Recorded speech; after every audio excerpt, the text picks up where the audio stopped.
ప్రమీల్ గారు ఇట్రా అండి.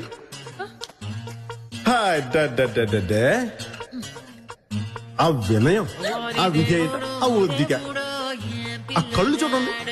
ఆ కళ్ళలోకి ఏ మగాడైనా సరే ఫుల్ గా లప్పం దూకి అలా ఈత కొట్టేయాలని మించేస్తాయి. ప్రమీల్ గారు మీరు కళ్ళు తెలుసుకోండి. కళ్ళు దించితే మాలాంటి ఫ్యాన్స్ హర్ట్ అయిపోతారండి.